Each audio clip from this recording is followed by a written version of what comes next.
Ya, selamat malam rekan-rekan kaum perempuan GKI Kota Wisata.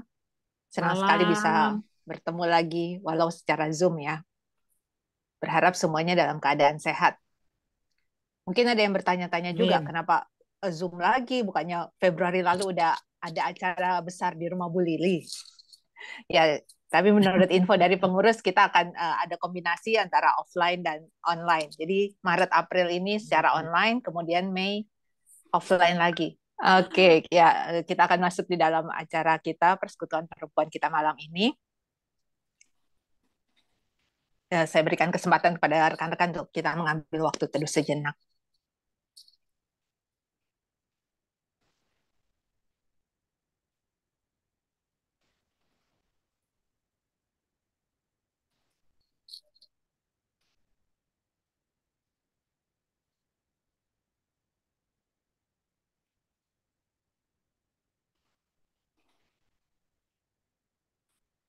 Oke, kita akan mulai. Setiap langkah yang kita ambil dan setiap hal yang kita kerjakan, hendaklah kita sadari bahwa Tuhan turut campur tangan di dalamnya. Mari kita awali persekutuan perempuan kita malam ini. Mari kita satu di dalam doa. Tuhan Allah Bapa kami yang maha besar, Bapa yang ada di dalam surga, segala syukur kami panjatkan kepadamu ya Bapa. Bersyukur untuk satu kesempatan yang indah di malam hari ini kami dapat berkumpul bersama kaum perempuan GKI Kota Wisata. Tuhan yang sudah memimpin dan menyertai kami percaya Tuhan juga hadir bersama-sama dengan kami saat ini di dalam persekutuan kami malam ini. Tuhan yang pimpin acara ini dari awal, pertengahan, hingga akhirnya. Tuhan juga yang pakai Pendeta Dani untuk menyampaikan firman-Mu. Dan Tuhan juga yang sertai mungkin rekan-rekan kami yang belum hadir, kiranya dapat bergabung. Dan bagi yang sudah hadir, kiranya benar-benar dapat menikmati setiap hal yang disampaikan melalui firman Tuhan maupun melalui puji-pujian yang kami naikkan bersama. Inilah doa kami ya Bapa, yang kami alaskan hanya di dalam nama Kristus Yesus, Tuhan dan Juru Selamat kami yang hidup. Amin. Ya, pelayan firman pada persekutuan perempuan malam ini adalah Bapak Pendeta Dani Purnama. Beliau akan membimbing kita belajar Alkitab di dalam 3 pertemuan mulai Maret, April, dan Mei nanti. Berikut sedikit gambaran tentang beliau. Bapak Pendeta Dani Purnama yang baru berulang tahun pada 18 Maret lalu, menempuh studi S1 dan S2 Teologi di Universitas Kristen Duta Wacana, Jogja. Beliau pernah melayani di Jemaat GKI Citra 1 hampir 20 tahun bersama dengan Ibu Pendeta Elizabeth Hasikin yang juga pernah jadi konsulen di GKI Kota Wisata. Pendeta Dani dari pendeta jemaat kemudian menjadi pendeta tugas khusus sinode sebagai sekum BPMS GKI selama 1 periode 2018 sampai 2022 dan sekarang sedang proses mutasi ke GKI Gading Serpong. Demikian sedikit gambaran tentang pendeta Dani. Oke, saat ini kita siapkan hati menyambut firman Tuhan yang akan disampaikan. Kita angkat satu pujian. Ketika kita berkata, Tuhan, ku mau menyenangkan-Mu. Tuhan, bentuklah hati ini. Jadi bejana untuk hormat-Mu, cemerlang bagai emas murni. Tuhan, kuserahkan hatiku, semua kuberikan padamu. Kudoakan hingga tulus selalu, kuduskan hingga tulus selalu, agar aku menyenangkan-Mu. Kiranya ini bukan sekedar ungkapan dari mulut kita, tapi benar-benar lahir dari kerinduan hati kita, sebagai ungkapan syukur kita atas segala hal yang kita telah terima dari Tuhan. Selanjutnya saya serahkan kepada Bapak Pendeta Dani.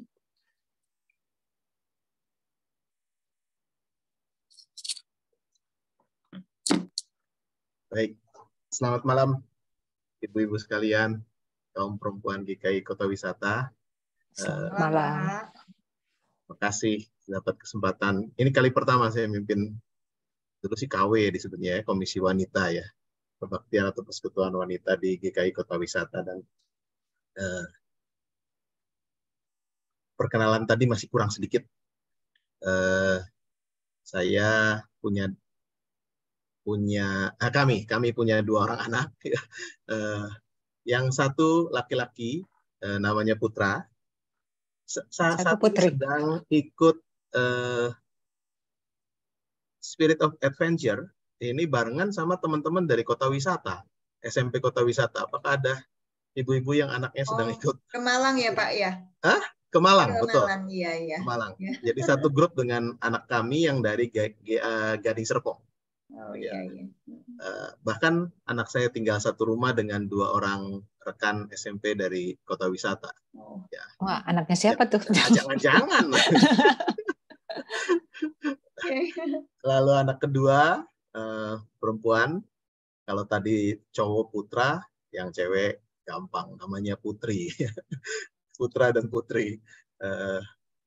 Istri saya adalah adik tingkat dulu waktu studi di Duta Wacana, dan ya dia memilih untuk ikut saja, tidak masuk ke jemaat, dan ya proses kependetaannya juga memang tidak lanjut. Jadi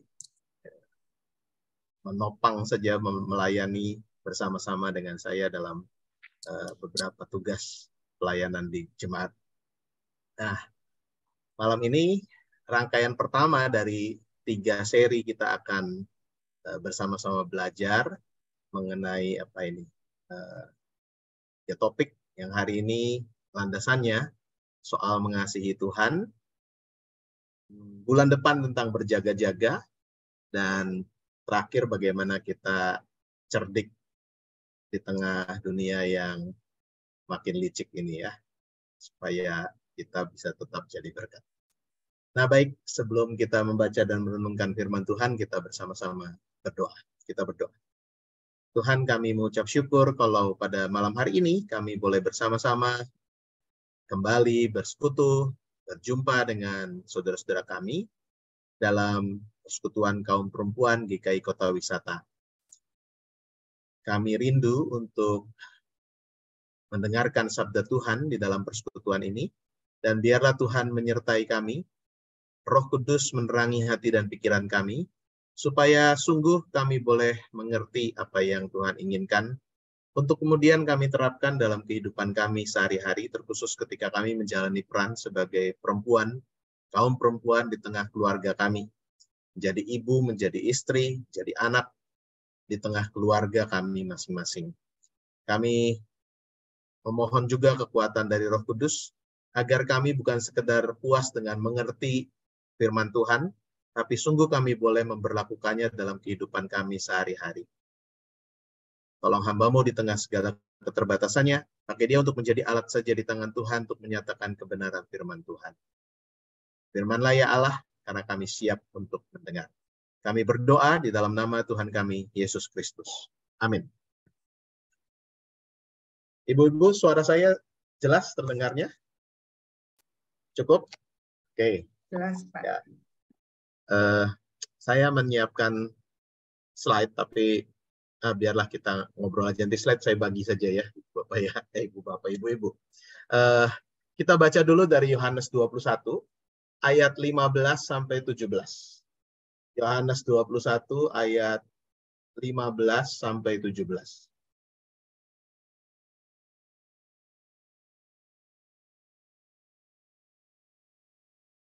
Firman Tuhan di sana mengatakan demikian. Sesudah sarapan, Yesus berkata kepada Simon Petrus, "Simon, anak Yohanes, apakah engkau mengasihi aku lebih daripada mereka ini?" Jawab Petrus kepadanya, "Benar Tuhan, engkau tahu bahwa aku mengasihi engkau." Kata Yesus kepadanya, "Gembalakanlah domba-dombaku."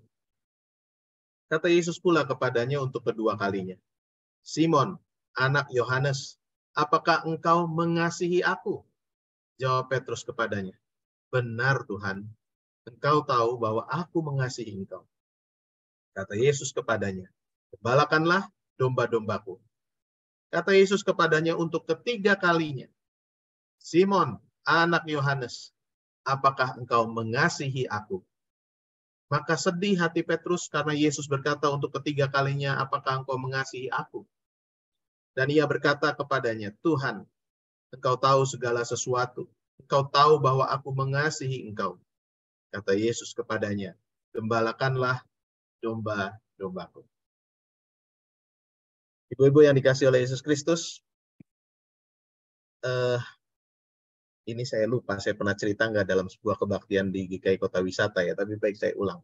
Kalau pernah cerita ya maafkan ya, tapi cerita ini sangat menarik karena ini kisah nyata. Seorang rekan pendeta dapat tugas untuk pertukaran pelayan firman.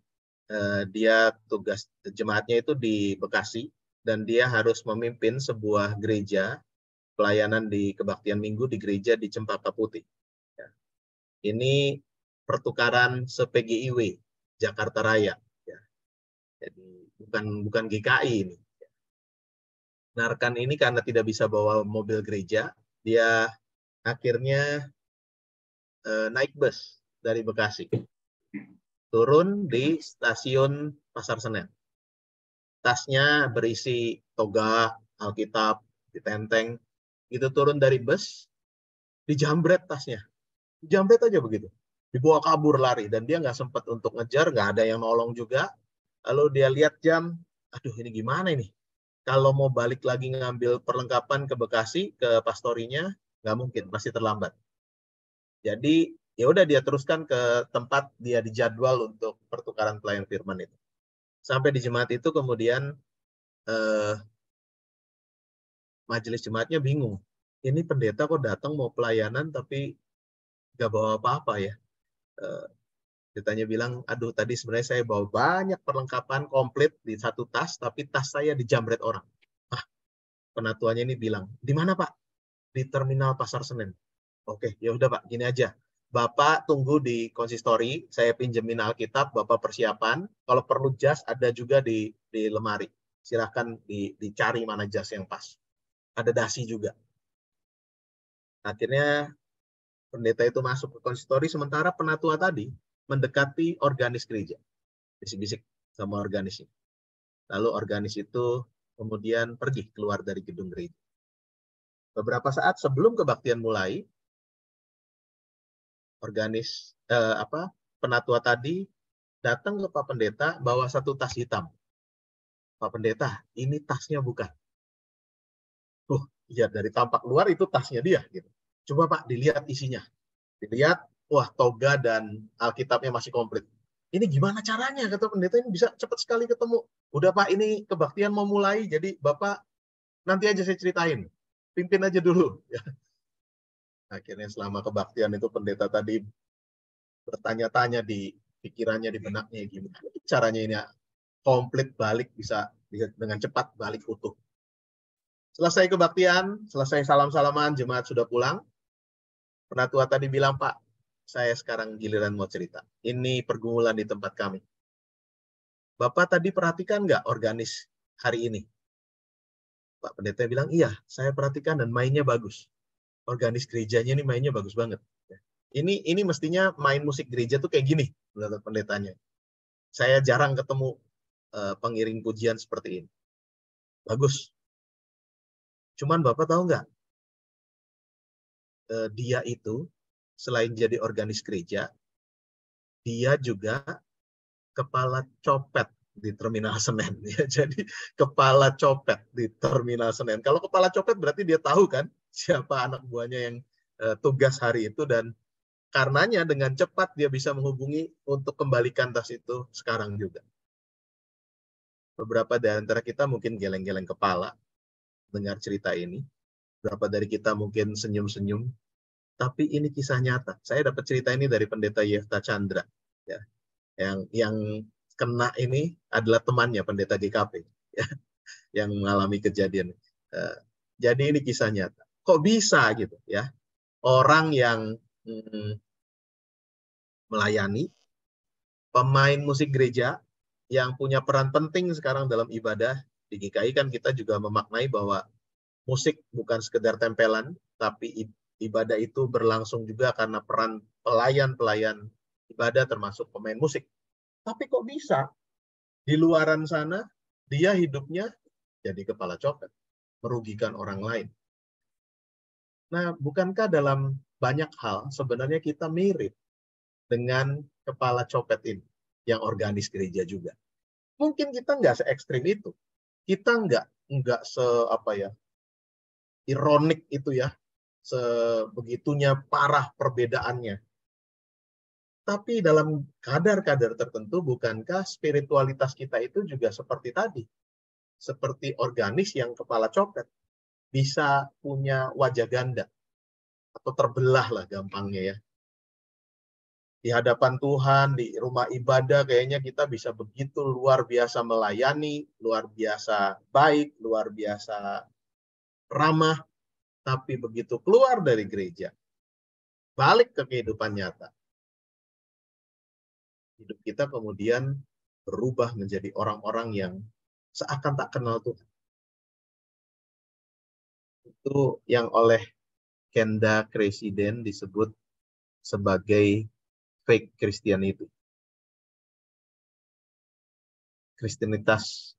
Kristianitas yang palsu. Bahkan ada banyak menurut dia orang-orang Kristen yang palsu. Yang kelihatan sangat saleh, tapi perbuatan mereka justru bertentangan dengan apa yang diimani. Rajin melakukan ritual-ritual agama, tapi mereka kemudian memisahkan yang ritual itu dengan hal-hal yang spiritual sosial sehari-hari. Mengaku beriman, tapi tidak memberlakukan kehendak Tuhan yang diimani. Atau dalam bahasa Romo Mangun Wijaya almarhum, Romo Mangun mengatakan banyak orang sekedar having religion, hanya punya beragama, tapi bukan jadi being religious, gak menjadi orang yang beriman. KTP-nya jelas Kristen, tapi hidupnya bukan pengikut Kristus. Beda banget. Nah, mirip dengan apa yang terjadi di Israel juga beberapa abad yang lalu, ketika hukum Taurat itu kan menjadi sarana untuk menunjukkan cinta kasih manusia terhadap Tuhan. Orang memberlakukan hukum Taurat begitu rupa sebagai bentuk cintanya, pengabdiannya, persembahannya kepada Tuhan. Dari 10 perintah Tuhan diterjemahkan.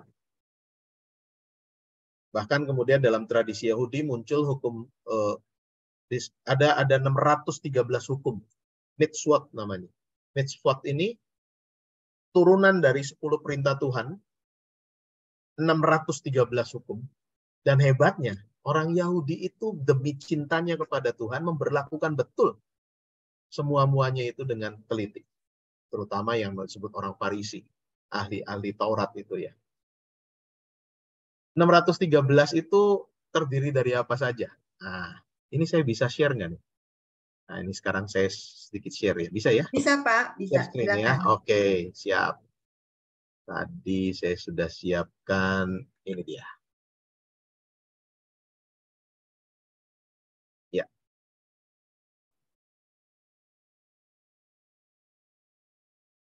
Nah, ini dia. Tadi saya katakan Kenda Kresiden mengatakan ada fake Christianity banyak sekarang ini. Sementara Romo Mangun Wijaya mengatakan kita ini hanya sekedar having religion, bukan being religious. Di Israel itu tadi saya katakan, hukum Taurat ya diberlakukan dengan ketat. Sebagai upaya seseorang mengasihi Tuhan, mendekat kepada Tuhan. Tapi justru kadang hukum Taurat itu membuat seseorang malah jadi jauh dari sesama. Ini yang saya mau sebut ya. Ada mitzvot namanya. Aduh, sorry. Ya. 613 hukum. Isinya apa? 365 perintah Allah yang sifatnya melarang. Jangan begini, jangan begitu, jangan.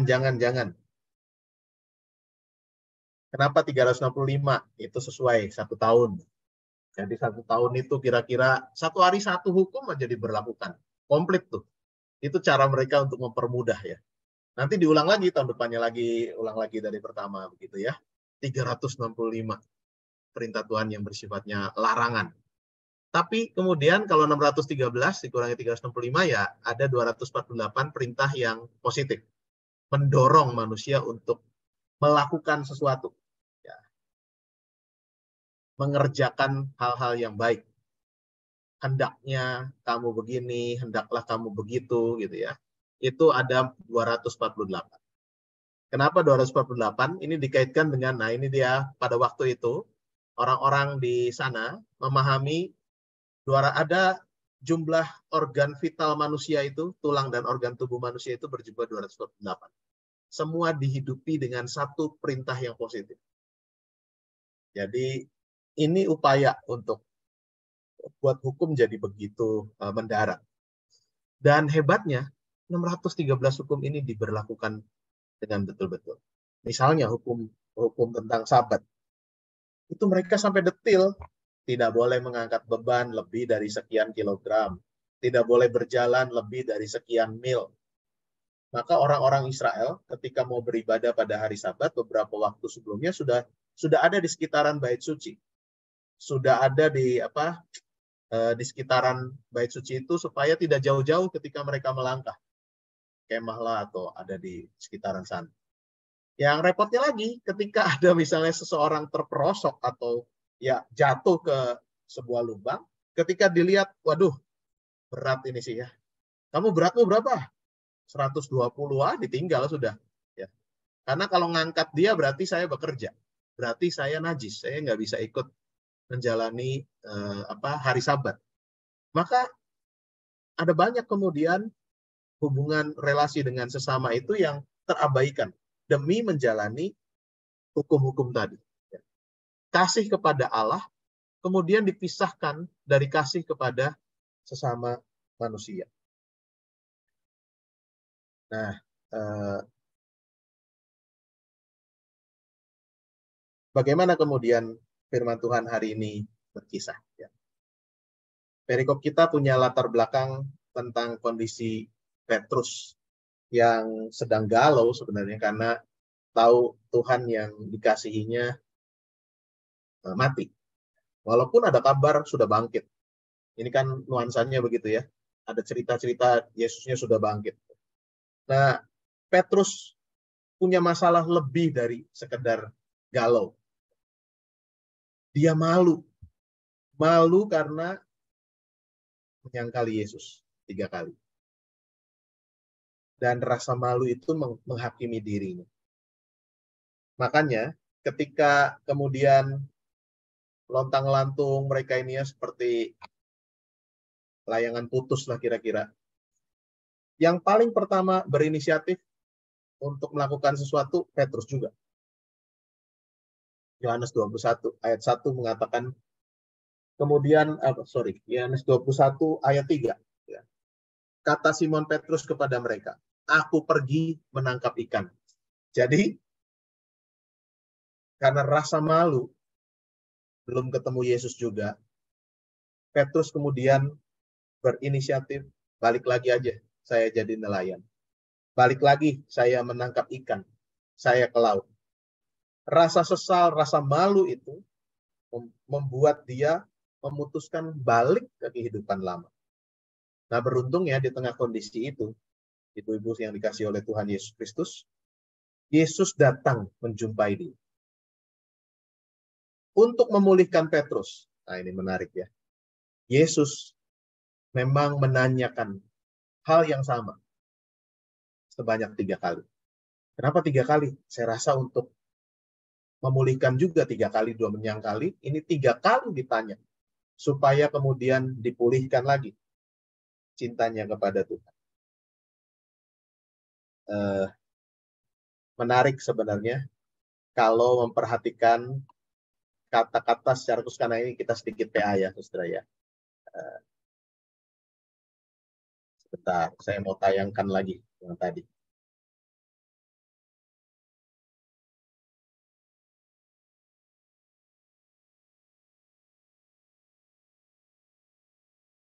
Sampai di mana?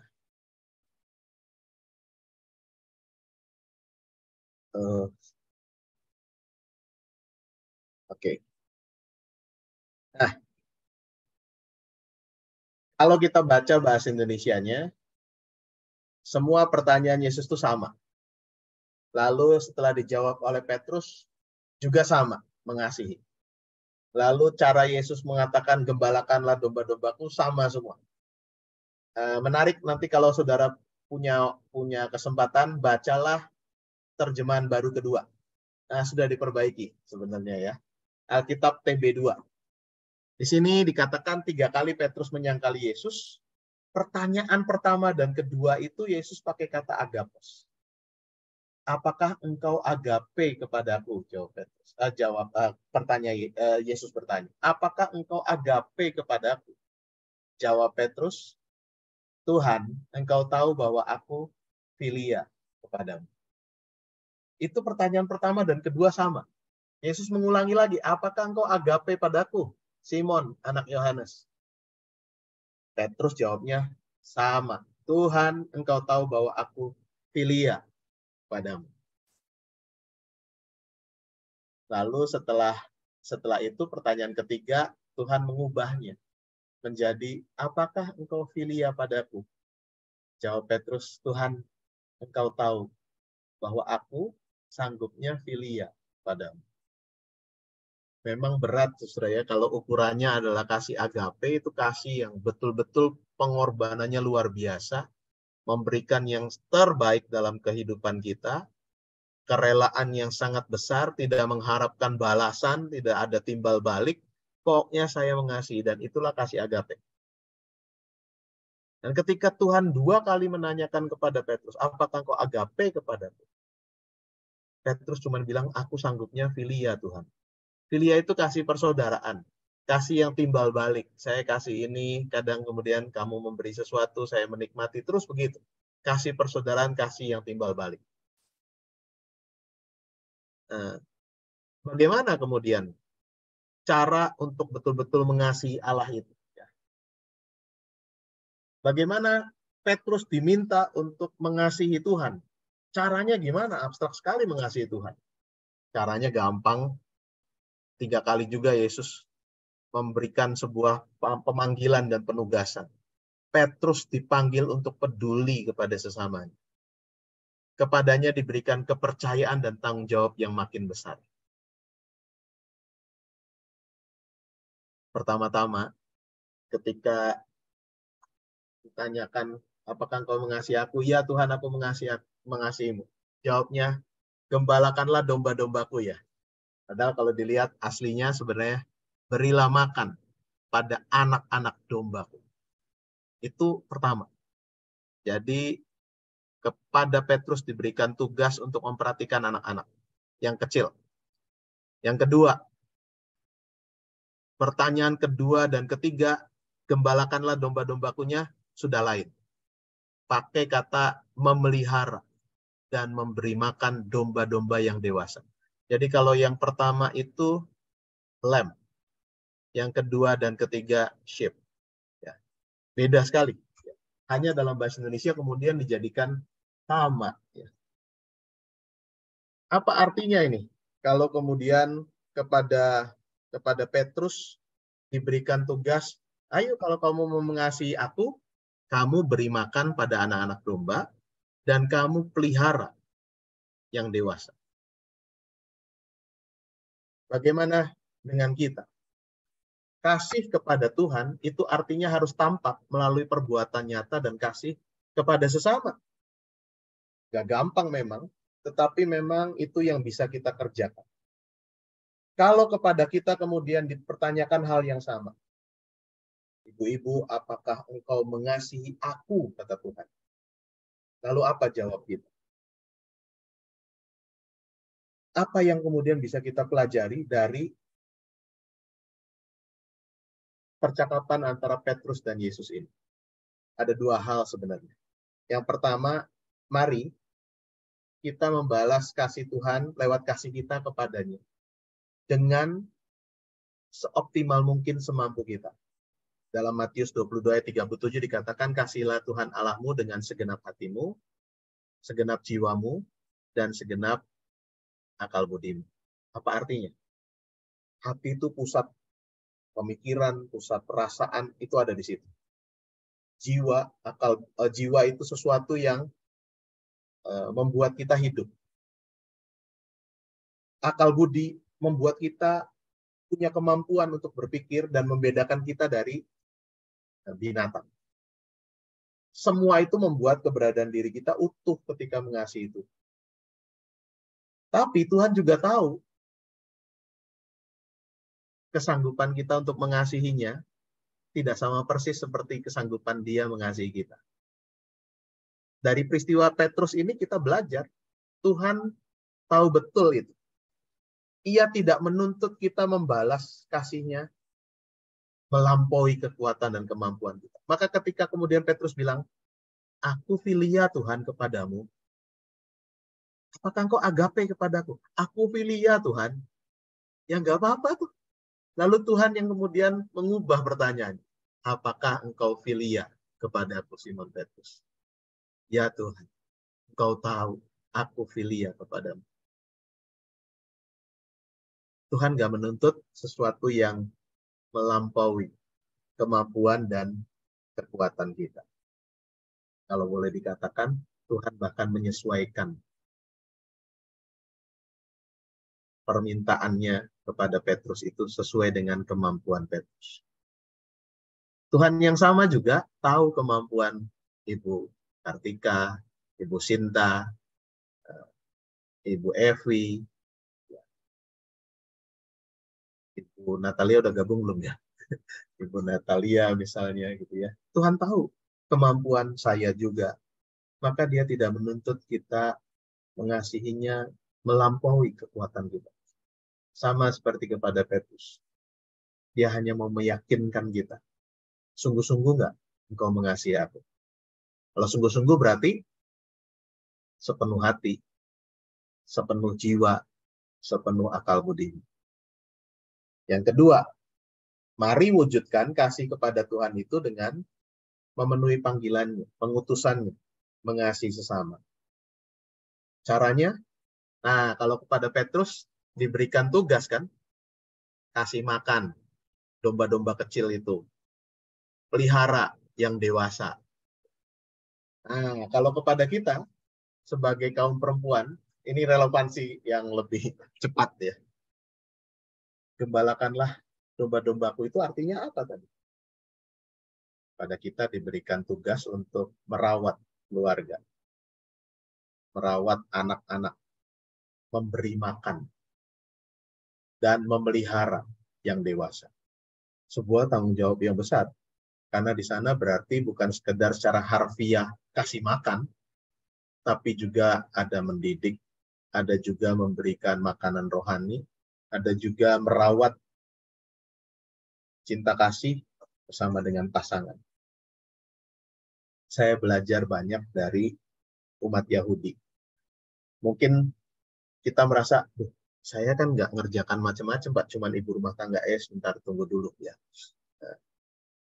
Belajarlah dari umat Yahudi. Umat Yahudi itu, kenapa ya jadi orang Yahudi, orang Israel itu selalu berhasil? Negaranya kecil, tapi begitu luar biasa berkembang. Rupanya karena punya prinsip hidup ini. Saya ngutip dari Selamat Berkaryanya Pak Andar Ismail. Dikatakan setiap pekerjaan di Israel itu dipandang sebagai pengutusan dari Tuhan. Selalu ditambahi kata melakah. Melakah itu utusan. Zaman dulu kita punya nyanyian, seringkali ada kata-kata malak. Malak ya. Malak itu artinya apa? Kadang-kadang diterjemahkan malaikat kan. Malaikat lalu pikirannya selalu suatu makhluk surgawi yang bersayap. Ya. Padahal yang namanya malak itu messenger, pembawa pesan atau utusan. Nah menarik, Pak Andal kasih contoh gini. Pekerjaan yang paling sederhana disebut tukang batu. Ini tukang yang mecah batu lalu numpuk batu. Itu bahasa Ibraninya anese. Selalu ditambahi dengan kata melakah. Jadi anese melakah. Tukang batu yang diutus Tuhan. Wah, ngeri ya. Tukang batu aja merasa saya jadi tukang batu itu karena diutus Tuhan.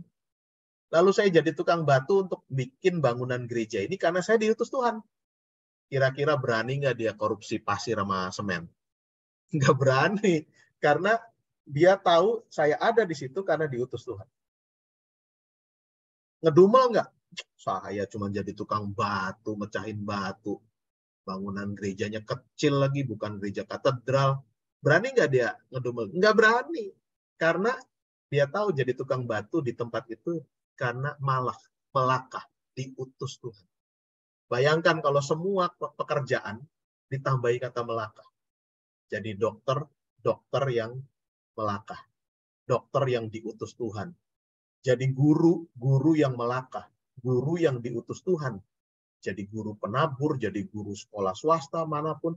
Tapi kita memaknai saya diutus Tuhan. Ditempatkan di situ. Kalau semua pekerjaan ditambahi kata melakah, maka kita pasti akan memaknai pekerjaan itu dengan penuh syukur dan mengerjakannya dengan penuh tanggung jawab. Saya mah cuman ibu rumah tangga, Pak, nggak kerja. Hati-hati ngomong cuman ibu rumah tangga ya. Aduh, itu pekerjaan paling berat, paling besar, paling mulia menurut saya. Ya. Superwoman yang bisa mengerjakannya itu. Coba bapak-bapak itu yang merasa paling hebat ya. Suruh tuker nasib. Masih ada nggak ya program tuker nasib itu ya? Program TV itu ada kan tuker nasib 3 hari ya. Suruh jadi bapak rumah tangga. Wah, kayaknya sih berantakan kali ya. Jadi jangan pernah mengatakan saya cuma ibu rumah tangga. Enggak. Mari tambahi kata melakah di belakang. Ibu rumah tangga yang diutus Tuhan ada di rumah itu. Berarti Tuhan punya maksud supaya kita dalam tanda petik tadi memberi makan anak-anak domba dan memelihara domba-domba yang dewasa. Itu artinya kepada kita diberikan tanggung jawab yang besar untuk merawat kehidupan. Atas dasar apa? Saya melakukannya karena saya mengasihi Tuhan. Ini kan urutannya begitu ya. Apakah engkau mengasihi aku, Simon, anak Yohanes? Ya Tuhan. Kalau gitu, kasih makan anak-anak dombamu. Apakah engkau mengasihi aku, Simon, anak Yohanes? Ya Tuhan, aku mengasihi engkau. Kalau gitu, rawatlah, peliharalah domba-domba dewasa yang ada padamu. Itu urutannya. Kalau saya kemudian memaknai tugas saya, kerja saya, termasuk sebagai ibu rumah tangga di tengah keluarga, sebagai pengutusan dari Tuhan, itu dalam rangka saya mengasihi Tuhan. Bukan sekedar saya sedang menjalani kewajiban saya. Sudah nonton film Ngeri-Ngeri Sedap ya, Ibu Bapak? Saya nonton 3 kali ya, terharunya sama, lucunya ya sama gitu ya. Ya kadang kaum perempuan di budaya tertentu nggak punya banyak ruang. Ya. Tetapi ternyata perannya besar. Ya. Ternyata kalau dilihat keluarga itu jadi utuh, keluarga itu jadi bersatu karena peran perempuan. Mami saya yang bikin saya, adik-adik, papa, dari mencar, makannya barengan. Mau tidur, kumpulin dulu barengan. Berdoa bersama. Berangkat ke gereja, disiapin dulu semua barengan. Dari kecil. Bahkan supaya menanamkan pada kami, memberi yang terbaik. Kami bukan keluarga kaya. Ini turun-temurun ternyata dari oma saya. Tiap kali mau ke gereja itu, kalaupun cuma bisa memberinya, zaman itu kan uang logam ya. 100 rupiah aja udah keren tuh zaman saya kecil itu. 50 perak, 25 perak, itu dicuci dulu. Dicuci dulu hari Sabtu. Supaya bersih, lalu mami saya mengatakan kita mau kasih ke Tuhan. Kasih yang terbaik. Kalau punya kesempatan, tukar uang dulu ke gereja. Ke bank. Zaman itu Sabtu masih buka. Jadi tukar uang sampai dapat uang kertas yang baik, yang bagus. Itu membekas ya buat saya. Memberi kepada Tuhan itu mesti yang terbaik. Dan itu dicontohkan dengan cara yang mungkin jumlahnya nggak besar karena memang kami nggak bisa memberi dalam jumlah besar pada waktu itu. Tapi cara memberi yang terbaik itu ditanamkan. Nah itu dari siapa? Dari mami.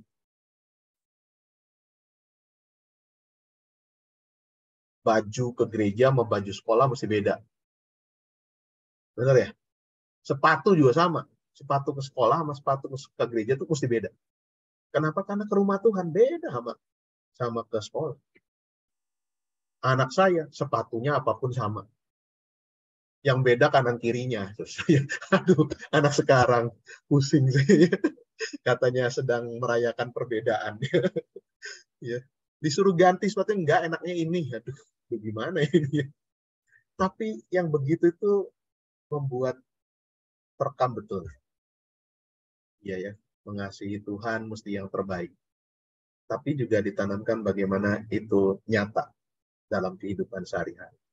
Dan itu peran perempuan yang sangat-sangat besar. Sebenarnya kalau ada kesempatan nanti peran laki-laki juga mesti dibahas. Saya kebetulan bertemu dengan psikiater yang juga pendeta. Dan dia sedang mengembangkan teologi bapa kehidupan. Karena dia bilang makin ke sini, fatherless, makin nggak punya bapak. Karena bapaknya makin banyak kerjaan, makin banyak di luar. Tapi jangan-jangan sekarang juga begitu. Ibu-ibu juga makin banyak nggak kepegang anak-anak. Makin banyak kegiatan-kegiatan yang dilakukan. Sehingga anaknya nggak punya waktu untuk betul-betul diperhatikan.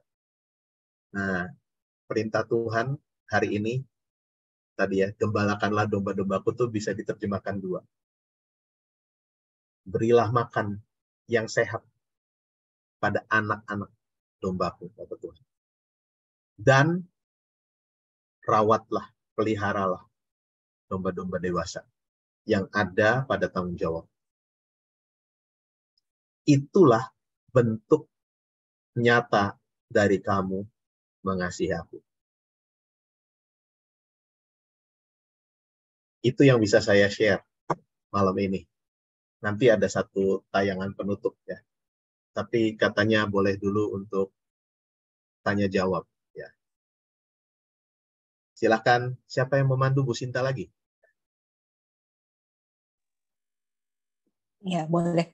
Mungkin siapa yang mau mengajukan pertanyaan bisa buka kamera, bisa langsung ngomong. Mumpung ada kesempatan nih. Mau tanya Pak Pendeta, tadi kan di Yohanes 21, Tuhan Yesus bertanya sama Simon Petrus sampai 3 kali. Kenapa Tuhan Yesus sampai bertanya 3 kali? Dan Tuhan kan tahu kalau kita tuh nggak sanggup mengasihi dia tanpa pertolongannya. Lalu kenapa harus ditanyakan 3 kali gitu? Itu aja sih sementara. Iya, iya. Saya tadi sempat menyinggung sedikit, Bu. Bisa jadi ini memang kaitannya dengan Petrus yang itu pasti kondisinya kan sedang down karena Tuhan yang dicintainya mati di kayu salib. Lalu kabarnya kemudian merebak hari-hari itu bahwa Yesus bangkit, atau malah dibagikan, disebarkan hoax bahwa mayatnya dicuri oleh murid-muridnya. Jadi ada dalam konteks ini nih. Lalu yang ketiga, down-nya itu karena malu. Kenapa? Karena Petrus itu kan gagah berani sekali ketika Yesus bilang, alah kalian itu nanti juga akan kabur, lari. Oh, Petrus bilang, yang lain boleh lari. Petrus nggak akan lari. Akan ada di sisi Tuhan. Sesaat kemudian, betul kata Tuhan Yesus, Petrus, kamu itu sebelum ayam berkokok juga sudah akan menyangkali aku. Petrus bilang, enggak mungkin aku menyangkali engkau. Kejadian. Ya. Sejurus kemudian ketika Yesus ditangkap, Petrus 3 kali menyangkali Yesus. Dan kalau dilihat juga menarik tuh. Intensitasnya makin menyangkalnya tuh makin kenceng. Pokoknya sampai aku nggak tahu sama sekali tentang, nggak ada hubungan sama sekali dengan dia. 3 kali menyangkal Yesus membuat dia ada dalam kondisi yang malu. Dan menurut saya ini cara Yesus memulihkan dia. Yesus tahu kesanggupan kita, tahu betul sih. Ya, Yesus tahu kedalaman hati Petrus, pasti tahu. Makanya menarik ya, Yesus itu di bagian ini tidak marah ketika ketemu Petrus. Waktu di bait suci, ketika ketemu dengan para pedagang di bait suci, Yesus marah-marah kan? Marah itu, ngamuk itu. Tapi di bagian ini, layak nggak sih dia marah? Layak. Kalau saya seandainya saya jadi Yesus ya Bu, ketemu Petrus pertama kali, nah kan apa gue bilang, lu masuk soan gitu kan, gaya aja lu berani ngomong, wah cuman Petrus yang akan membela, mana buktinya lu ternyata lari, udah kita cecer gitu ya, kita dakwah habis-habisan. Kalau itu terjadi, tidak akan pernah kita mengenal yang namanya Soko Guru Jemaat, murid paling top namanya Simon Petrus, benar nggak? Dia udah lagi dalam keadaan terpuruk, malu, sekalian dihajar gitu, sekalian dihakimi, ditindas, wah udah deh, dihukum, kabur pasti dia. Bener-bener seperti tadi, dia ngajak teman-temannya kan, aku mau ke laut lagi aja, mau cari ikan, balik ke kehidupan semula. Untung di situ Yesus meraih dia, dan Yesus memulihkan dia. Caranya gimana? Dikonfirmasi 3 kali juga, 3 kali menyangkali, ditanya, bener nggak kamu mengasihi aku tuh? Bener Tuhan, aku mengasihi. Untungnya nggak ditambahin, tapi kamu buktinya nyangkal aku, gitu kan? Enggak. Ditanya lagi yang kedua, sama 3 kali. Dan hebatnya, cara Tuhan memulihkan bukan cuma dikonfirmasi, tetapi juga diberi kepercayaan untuk mengerjakan tugas baru. Itu pemulihan lewat kerja itu sesuatu yang luar biasa ya. Kalau kita udah pernah gagal, biasanya kalau udah gagal dalam kehidupan umum, udah nggak akan dipakai lagi kan? Ini malah dikasih tugas yang lebih besar. Jadi itu ada cara Tuhan tuh, pemulihan lewat kerja namanya. Lewat tanggung jawab. Dibuat kepercayaan dirinya tumbuh lagi. Dan tugasnya 2. Betul ya, beri makan anak-anak domba, the lamb, sama pelihara yang sudah dewasa, the sheep. Dua-dua itu tugas. Pendeta Elizabeth Hasikin memakai ini menjadi khotbah sulungnya untuk mengatakan tugas gereja itu jangan cuma memperhatikan yang dewasa, orang-orang dewasa, tapi juga perhatikan anak-anak sekolah minggu. Nah, itu jadi visinya dia tuh. Makanya dia berkutat banyak di sekolah minggu. Dengan tafsiran yang tadi tuh. Ya. Beri makan kepada anak-anakmu, tapi juga rawat yang dewasa yang Tuhan izinkan berelasi dengan. Di tengah keluarga kita ketemu kan, ada anak-anak yang Tuhan titipkan, ada juga orang-orang dewasa yang Tuhan izinkan untuk kita rawat, kita jaga dalam kehidupan ini. Dua-duanya tugas kita. Gitu, Bu Molina. Jadi menurut saya itu adalah cara Tuhan untuk memulihkan. 3 kali menyangkal, 3 kali kemudian dikonfirmasi ulang kesiapannya untuk kembali menjalin kedekatan dengan Tuhan. Gitu, Bu. Kepanjangan ya, Bu, jawabnya.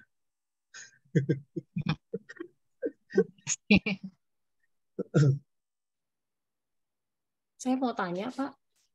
Siapa nih? Bu Evita. Oh iya, Bu Evita, mari Bu. Tadi karena Bapak bilang bahwa kemudian Tuhan Yesus bertanya dengan menurunkan standar ya, kalau dibilang standar kasih itu sebenarnya jadi menarik untuk ditanyakan mengenai apa yang dipahami oleh orang Israel sendiri ya. Maksudnya yang mereka yakini karena ada di ini mereka bahwa kasihlah Tuhan Allahmu dengan segenap hatimu, dengan segenap kekuatanmu, akal budimu, dan seterusnya. Itu apakah kasih agape atau seperti apa gitu? Seolah-olah jadinya apakah memang tuntutan Tuhan itu jadinya di apa ya namanya, di levelnya diturunkan. Artinya ya kita nggak perlu sampai gimana ya, sampai tanpa pamrih gitu, cukup ya misalnya ya udah saya cukup memelihara anak dan suami saya aja gitu. bangsa yang lain misalnya. Karena tadi itu sepertinya Tuhan tidak lagi menuntut yang tinggi itu ya, maksudnya. Apakah seperti itu atau gimana Pak? Terima kasih. Ya, baik. Ya Bu Evita, terima kasih nih. Jadi membuat saya juga perlu menambahi penjelasan lebih dalam di bagian itu. Tadi ini dalam rangka konteksnya Tuhan tahu kondisinya Petrus. Ya, jadi di tengah kondisi yang sedang down begitu ya, Tuhan nggak menuntut banyak. Tuhan nggak menuntut yang tinggi-tinggi dulu. Ya. Tuhan tahu kesanggupan Petrus. Ya, di tengah keterpurukannya Tuhan, saya sanggupnya ini. Ya nggak apa-apa, kerjakan dulu. Toh dalam kemudian perjalanannya, Petrus menunjukkan kasih yang bukan sekedar pilihan. Petrus kemudian menunjukkan kasih agape. Bahkan kalau kita membaca dokumen-dokumen ekstra kanonik disebutnya, ada kisah-kisah di luar yang tercantum di Alkitab, Petrus itu sampai begitu rupa mengorbankan diri untuk menyebarkan Injil. Bahkan ketika ditangkap, mati. Mau dihukum mati, ya dia bilang saya nggak pantas kalau dihukum sama persis seperti Yesus, disalib dengan cara berdiri begitu. Dia bilang saya mesti lebih rendah dibalik, padahal itu lebih menyakitkan ya. Karena kan berarti darah lebih cepat ngumpul di otak. Itu mati yang lebih sakit ya. Demi mengatakan Tuhan harus lebih besar dari kalau dilihat Matius 22, Bu, saya belum mencek lebih dalam ya. Tapi saya yakin dua-duanya pakai kata yang sama. Agapos. Mengasihi Tuhan Allahmu dengan segenap hatimu, segenap jiwamu, segenap akal budimu, kekuatanmu. Tapi juga hukum yang kedua yang sama dengan itu, ya kan? Kasihilah sesama manusia seperti dirimu sendiri. Jadi yang kedua ini nggak lebih rendah. Mengasihi sesama nggak lebih rendah. Yang sama dengan itu kualitasnya. Jadi itu artinya mengasihi pada Allah itu harus tampak nyata lewat yang ada di depan mata kita kan, yaitu sesama. Sesama buat kita luas sekali. Sesama itu bisa orang yang ada di dekat kita, pasangan kita, anak kita, orang tua kita, keluarga besar kita. Tapi juga bisa orang-orang lain di luar keluarga. Siapapun yang Tuhan izinkan berrelasi dengan kita. Maka misalnya di 1 Yohanes jika ada orang yang mengatakan aku mengasihi Allah, tetapi tidak peduli kepada saudaranya yang kelihatan, itu berarti kasihnya percuma. Nggak mungkin kan kita mengasihi Allah yang nggak kelihatan, tanpa mengasihi sama yang menjadi wujud-wujud kepedulian Allah di tengah dunia. Itu Bu Evita. Jadi kenapa misalnya tadi ya, dalam kondisi itu Tuhan mencoba mengerti. Oke, nggak dipaksa. Kamu harus bayar hutangmu karena sudah menyangkal, jadi harus yang begini cintanya gitu ya. Nggak, Tuhan nggak maksa kita untuk melakukan itu. Tuhan tahu kemampuan kita, Tuhan tahu keadaan kita, dan Tuhan meminta kita pokoknya memberi yang optimal, yang dari yang kita bisa. Dari situ cinta kita kepada Tuhan akan makin besar. Dan Petrus membuktikannya kemudian bahwa dia bukan cuma filia kepada Tuhan. Dia juga agapos, agape, ya, memberi yang terbaik tanpa lagi mengharapkan imbalan. Gitu Bevita. Ya, kasih. Terima kasih Pak. Tapi terima kasih Bu. Jadi nanti orang pikir, oh kalau gitu Tuhan bisa turunin aja lah ya, pilih aja nggak apa-apa gitu ya, enggak. Kondisi khusus Petrus tadi itu membuat memang Tuhan mengerti, memahami kondisinya. Oke, baik, Pak. Ya, di bagian lain jelas Tuhan mengatakan kasih yang terbesar adalah seperti kasih kepada sahabat memberikan nyawanya. Itu pakai kata agape itu. Dan itu panggilan kita juga kan.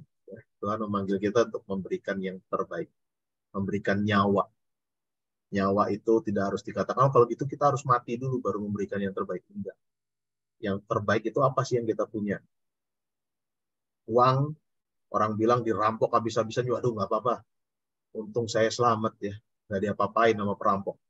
Kecelakaan sampai mobilnya hancur lebur, dianya selamat. Aduh, puji Tuhan, nggak apa-apa. Yang penting saya masih bisa hidup. Itu kan berarti nyawa itu sesuatu yang terbaik yang bisa kita punya. Dan saya mengartikan memberikan nyawa itu berarti memberikan yang terbaik yang kita punya dalam mengasihi. Ya, baik. Menarik Pak, kalau yang kisah, maksudnya di Yohanes 21 tadi tentang pemulihan Petrus, kalau lihat perikop sebelumnya berarti itu dalam keadaan yang berbeda atau nyambung ya. Kalau yang sebelumnya kan kayaknya lagi rame-rame tuh Petrus sama teman-temannya ketika dia bilang, oh, saya mau mancing ikan lagi lah. Terus ketika Yesus mau ada proses pemulihan itu kayak ditarik sendiri gitu ya. Betul. Berdoaan aja gitu, jadi nggak ketahuan teman-temannya gitu. Benar. Maksudnya nggak dipermalukan atau apa di hadapan orang banyak lah ya. Iya. Nah itu menariknya Bu Sinta menurut saya. Jadi Tuhan tahu betul kan tiap-tiap kita punya kelemahan dan lukanya masing-masing. Ya, untuk yang umum ya udah ditemuin bersama kan. Itu bagian perikop sebelumnya sampai makan bareng ikan goreng di pinggir pantai ya. Lele goreng gitu ya. Jadi pecel lele goreng gitu di sana. Itu buat barengan. Oke, dipulihkan. Tetapi untuk Petrus yang mengalami sesuatu yang lebih dalam ketika rusaknya hubungan dengan Tuhan, maka ini juga khusus ya didekatinya. Itu menarik menurut saya. Ya, pengembalaan itu ada umum, ada juga pengembalaan khusus. Ya. Di GKI kalau udah dengar pengembalaan khusus, kayaknya udah jelek aja gitu. Padahal yang namanya khusus itu malah justru yang fokus. Berdasarkan apa yang sedang dialami. Kalau pengembalaan umum kan saya khotbah itu, ini saya kasih renungan ini pengembalaan umum. Semua mendengar. Ya. Semua mendapatkan masukan. Ya. Tapi kalau yang namanya khusus berarti kan sesuai dengan pergumulan yang sedang dihadapi. Nah itu yang jalani oleh Simon Petrus ketika bertemu dengan Yesus. Dipulihkannya secara khusus. Dan diberi tugas juga secara khusus. Gitu Bu Sinta. Ya, terima kasih nih Ibu ngingetin saya juga tuh jadi bagian itu. Iya betul. Oke, rekan-rekan yang lain, mungkin ada yang mau menyampaikan pendapat atau mungkin pendapat boleh, saya dapat ini dari khotbah Bapak tadi atau apa. Mungkin sekedar share atau yang mau bertanya, persilakan.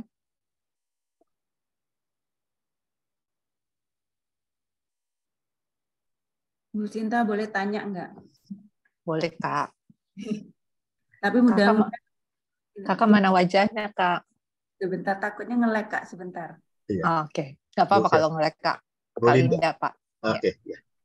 Mohon maaf kalau sebelumnya kalau nggak nyambung ya Pak. Jadi gini, kan tadi temanya adalah mengasihi aku, kemudian konteksnya adalah bagaimana kita mengasihi Tuhan dengan cara kita berbuat sesuatu kepada sesama manusia. Nah, mungkin ini kegalauan seorang ibu juga, dan sebagai pribadi, sebagai perempuan gini Pak. Bukankah hubungan manusia itu juga ada hubungan yang bersifat transaksional ya Pak, transaksi. Jadi misalnya begini, saya punya anak gitu, ingin anak saya berpacaran atau dengan sesuatu yang dalam benak saya, berarti kan itu saya merancang toh Pak.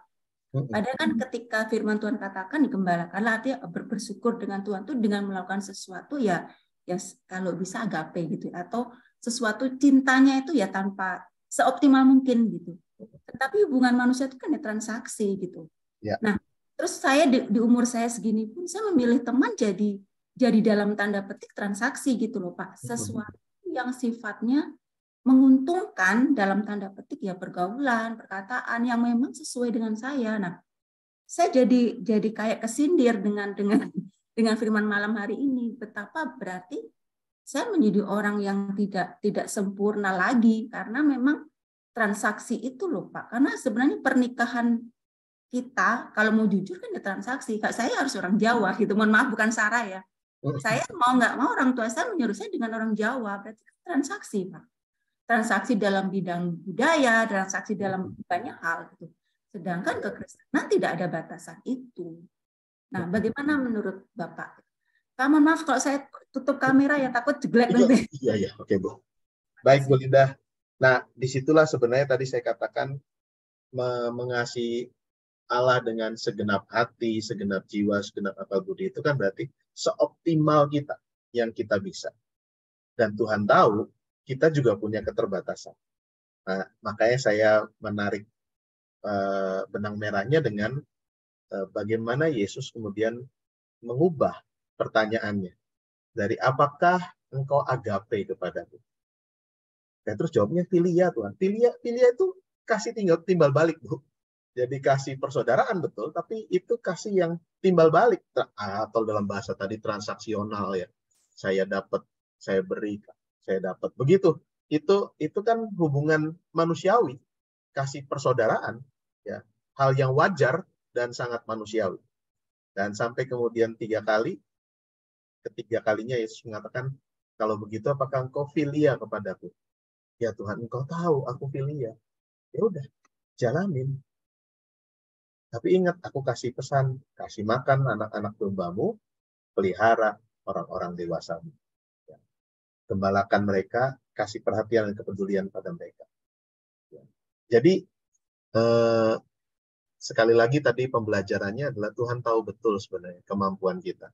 Ya Tuhan tentu berharap dalam banyak segi, kasih yang ditunjukkan kepada kita itu kan bahkan dalam bentuk bahasa Yunaninya aja ada 4, Bu. Ya. Memang sih orang bilang jangan buat tingkatan di situ. Tapi biasanya yang agape itu yang terbaik.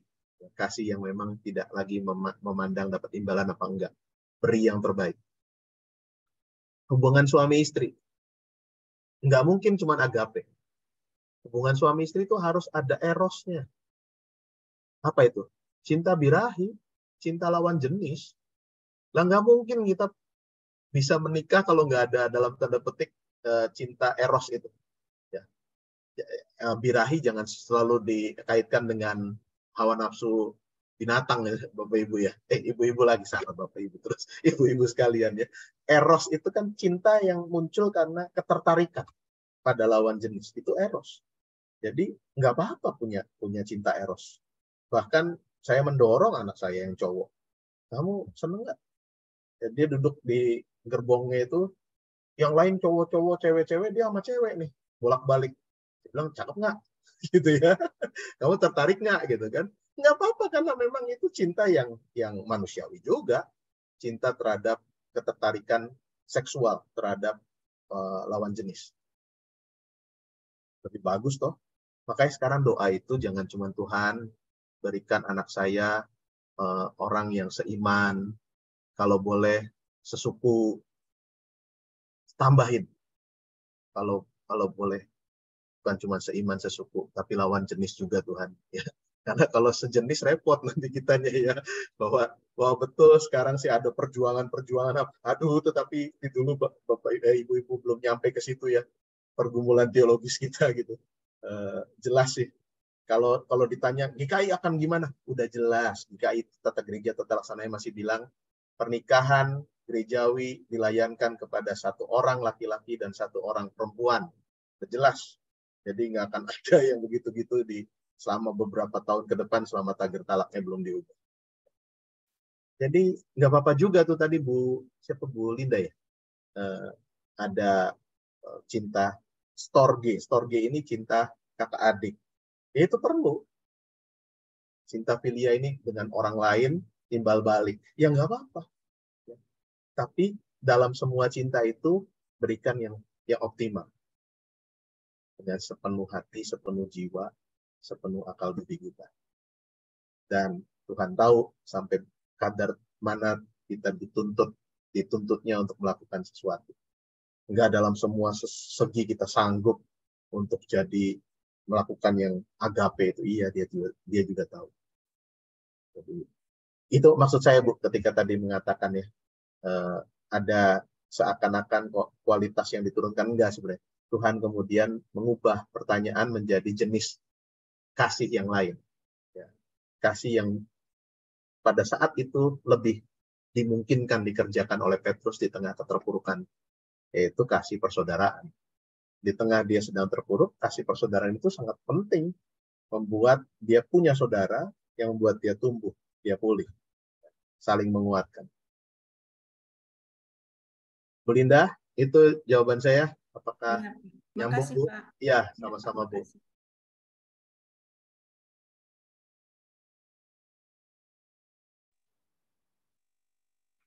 Ya, makasih. Mungkin ada yang lain, teman-teman? Tadi Bu Natalia kayaknya mau nanya tuh, Pak. Natalia. Ayo, kasih Pak. Malam, Pak. Malam. Sudah muncul Bu Natalia ya? Sudah, Pak.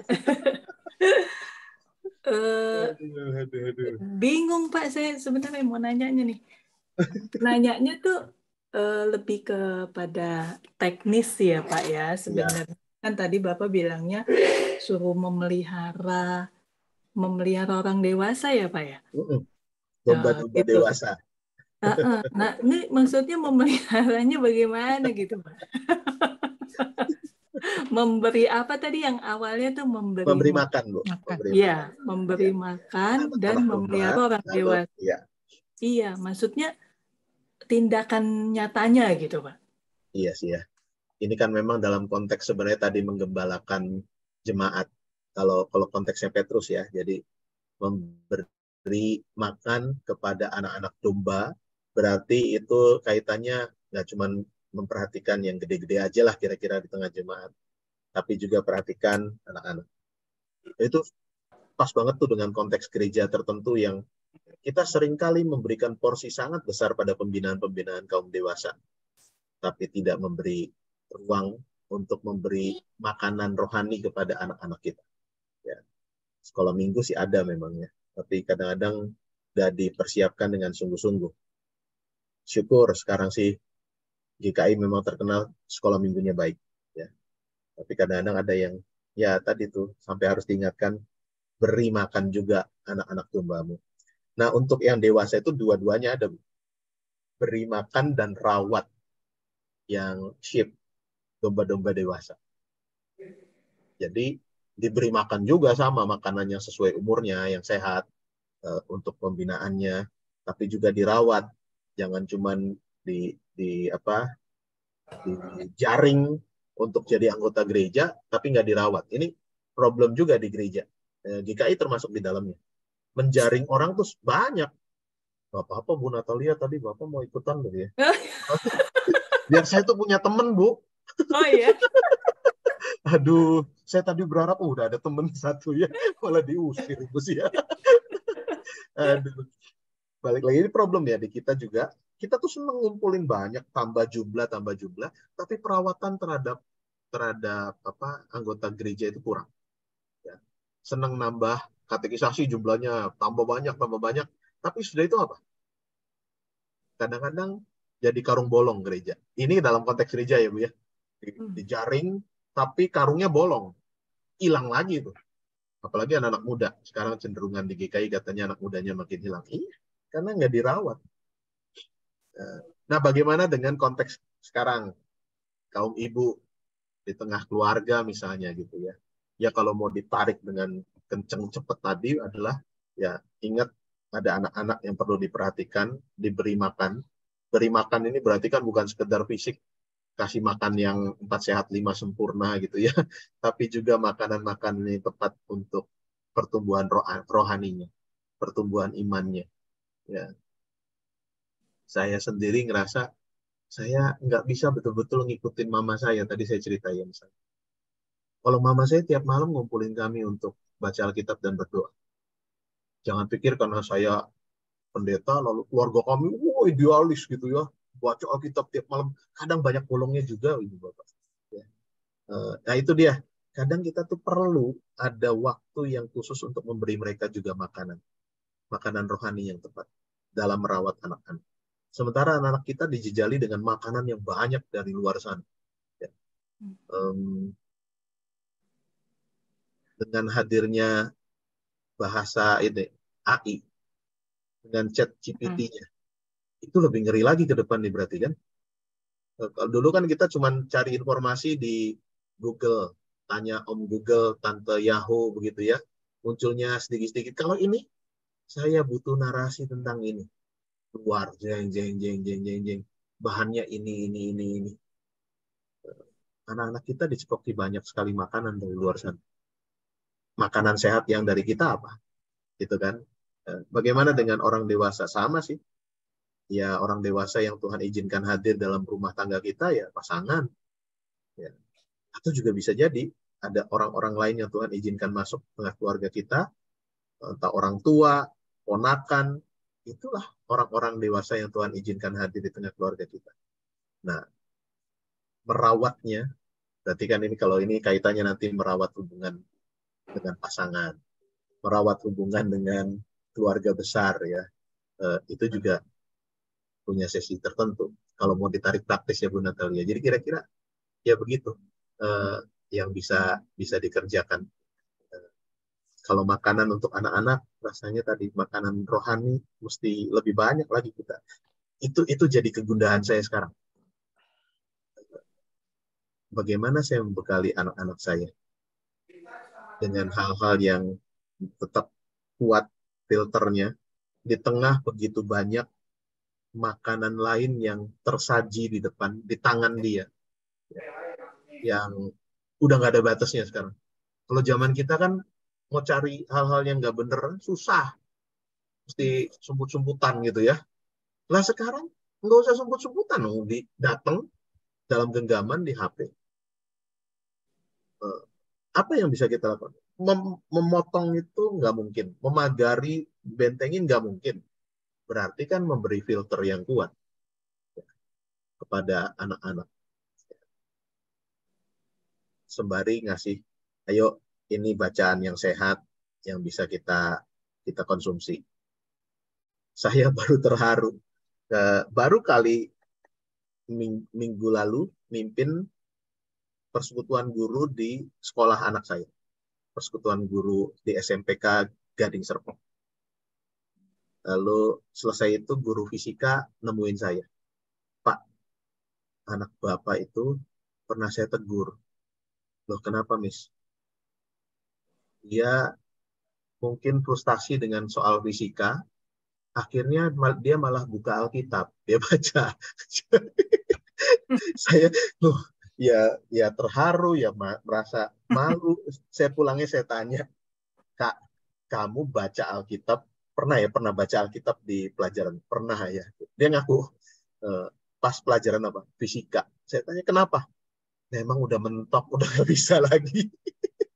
Ya udah ya, daripada dia frustasi masih baca Alkitab berarti bagus kan. Saya bilang kamu pikir nanti magic begitu kalau baca Alkitab kalau bisa fisika? Oh enggak, dia bilang enggak karena udah mumet, udah bosen, udah nggak tahu mesti gimana. Ya udah, dia bawa Alkitab, dia buka Alkitab. Dari titik itu sih saya ngerasa ya nggak sia-sia juga ya. Jadi ada hal-hal yang memang kita contohkan, kita tanamkan ya.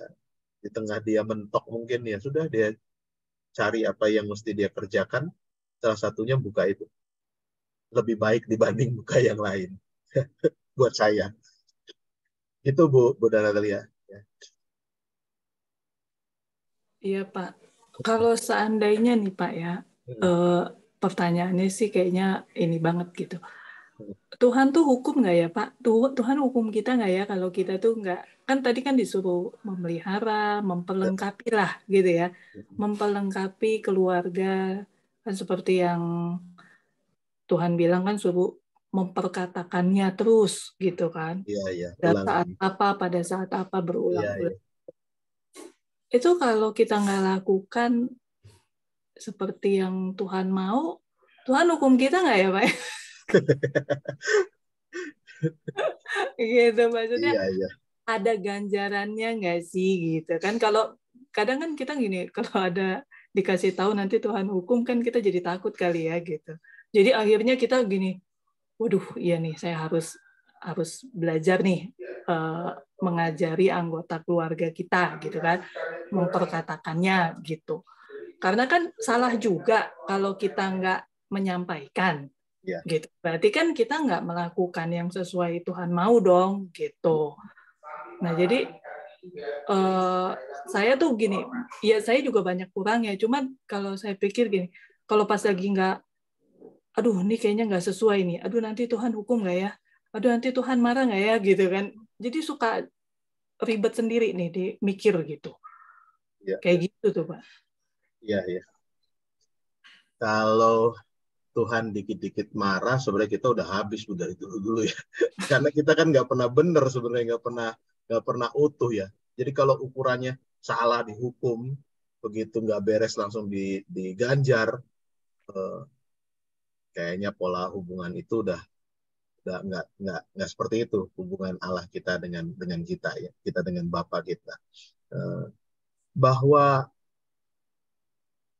akibat dosa itu kemudian ada penderitaan, ada ganjaran. Iya sih ada sih Bu, bener.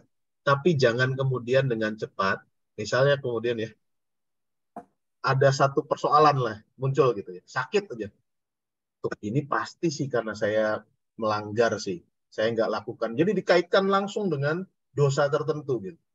Sakit, jatuhan bisnis, lalu kegagalan dalam pendidikan anak, lalu dikaitkan dengan dosa tertentu. Yaitu terlalu naif. Bahwa betul ada andil kita dalam kemudian memperparah keadaan, lalu menuainya kemudian ganjaran tertentu, ya pasti ada. Itu kan hubungan sebab akibat pasti ada ya Bu. Nah, kita biarin anak kita nggak dididik apa-apa ya menuai sesuatu nanti ganjarannya ada. Berarti anak ini akan liar misalnya. Nah, itu ya ada aja, memang betul. Tetapi terlalu cepat menarik, Tuhan menghukum saya nih nantinya nih kalau begini. Ya jangan juga lah. Tapi buat saya, kalau sampai Tuhan masih marah ya Bu pada kita, masih sentil kita gitu dalam kasus-kasus tertentu, berarti Tuhan masih sayang sama kita. Saya di sisi lain mau menarik ini ya. Seorang yang namanya Hieronymus dalam bahasa Inggrisnya Jerome, mengatakan gini, murka Tuhan yang paling besar adalah ketika Dia tidak lagi murka melihat kita berbuat salah. Coba ngerti nggak tuh?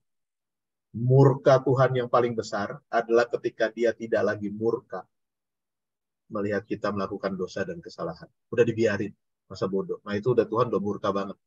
Kalau Tuhan masih marah, Bu Natalia nggak melakukan tugasnya dengan baik dan benar, berarti Tuhan masih sayang. Tuhan masih ingetin gitu ya. Kalau kemudian satu kali dengar khotbah Pak Gordon lalu, aduh kok saya ini ngerasa tersinggung ini saya di khotbahin kayak begini ini. Ini negur saya ini. Nah, itu berarti sebenarnya Tuhan masih sayang sama kita. Jangan ngamuk. Kadang-kadang ada orang yang malah ngamuk ya ketika saya tersinggung loh dengar khotbah Bapak hari ini. Saya tungguin Bapak, saya pengen ngobrol lebih panjang. Ada, saya pernah ditungguin oleh orang yang merasa tersinggung dengan khotbah saya. Dia bilang, Bapak pasti nyiapin khotbah ini untuk nembak saya. Aduh, saya bilang saya nggak pernah nyiapin khotbah untuk secara khusus nembak seseorang. Rugi. Nah, tapi kan bukankah ketika kena, berarti Tuhan masih sayang, masih tegur kita loh. Masih ingetin kita dan masih kasih kita kepekaan. Iya, Tuhan masih ingetin, masih marah sama kita, masih tegur kita. Berarti Tuhan masih sayang. Tapi jangan dengan mudah kemudian menarik segala sesuatu. Ini pasti Tuhan lagi marah. Ini pasti Tuhan lagi ngamuk sama saya gitu ya. Dilihatlah, karena hidup nggak sesempit itu ya Bu. Ya. Bahkan pegangan ajaran kita tentang sakit dan kesembuhan juga mengatakan gitu. Bahwa adanya penyakit adalah karena akibat dari dosa. Ya betul. Tetapi mengaitkan sakit tertentu dengan dosa tertentu secara langsung, itu juga nggak benar. Jadi kita maksudnya hati-hati ketika berefleksi tentang hukuman dari Tuhan. Kalau enggak nanti kita balik jatuh kepada pola teologis di perjanjian lama. Kalau baik dapat berkat, kalau nakal dapat kutuk, dapat ganjaran. Itu terus hubungannya. Jadi ketika kemudian saya udah baik, tapi kok dapatnya hal yang nggak enak, orang nggak terima. Padahal dalam hidup kita nggak selalu hukum seperti itu berjalan lurus gitu ya. Ada orang-orang baik, tapi tetap juga ngalamin kehidupan yang nggak mudah. Apakah itu hukuman dari Tuhan? Enggak. Tapi supaya dia dipermurni, menjadi contoh keteladanan buat yang lain. Tapi di sisi lain ada orang yang hidupnya jahat, kayaknya hidupnya enak aja gitu. Apakah itu berarti Tuhan memberikan berkat buat orang jahat? kalau gitu hidup jahat aja gitu ya. Ya enggak juga. Berarti Tuhan masih kasih kesempatan kepada dia untuk kemudian memperbaiki hidup. Di Matius disebutkan Tuhan memang menurunkan hujan baik buat orang yang baik maupun orang yang jahat. Berkat sih ada disiapkan, tapi dia mau hubungan kita dengan dia jauh lebih dalam. Gitu Bu Natalia. Ya. Baik Pak, terima Ya, kasih. sama-sama Ibu. Tadi Bapak mana Bu? Udah turun Pak. Ya. Atau mau denger dia tadi. Bulan depan Pak, bulan depan. Oh iya, Pak. iya, iya.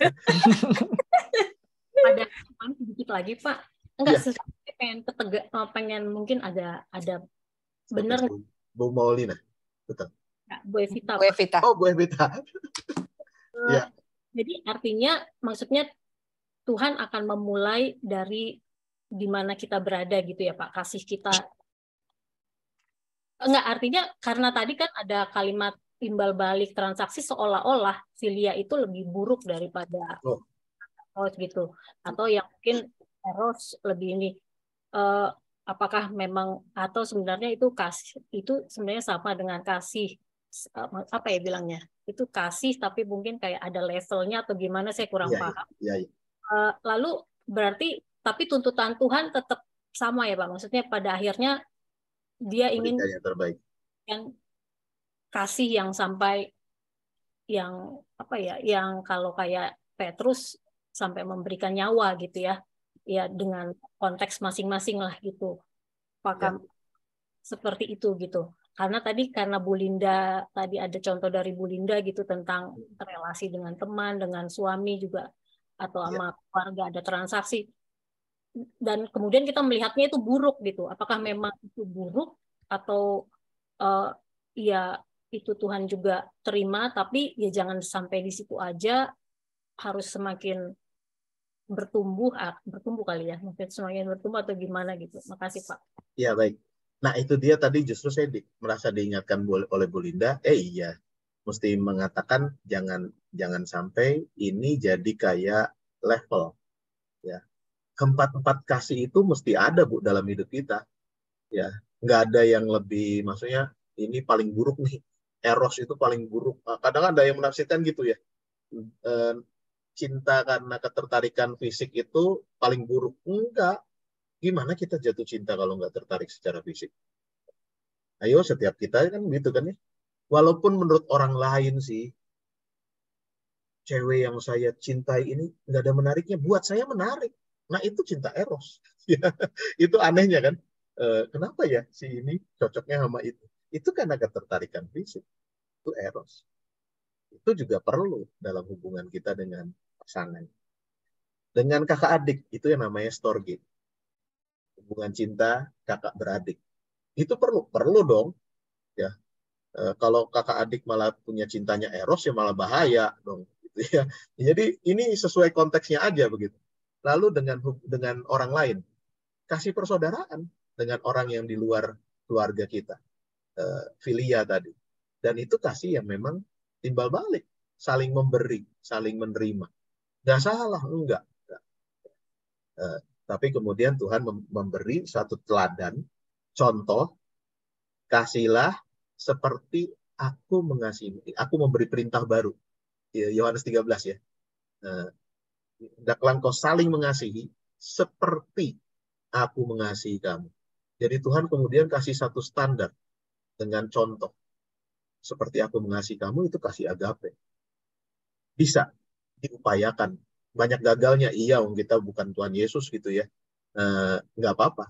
Makanya Tuhan tahu betul kan, untuk kondisi Petrus, dia nggak maksa saat itu juga harus kamu seperti aku. Agape.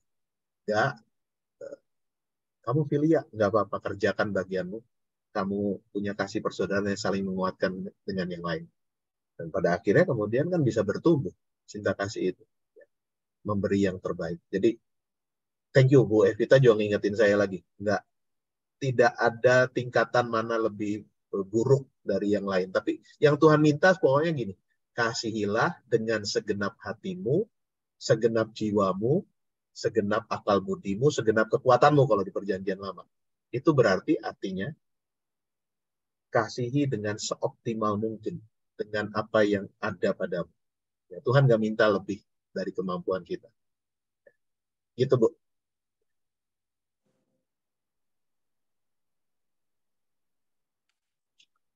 Ya, mungkin masih ada sebelum boleh diakhiri. lagi. Boleh, Kak. Bu Chani ya.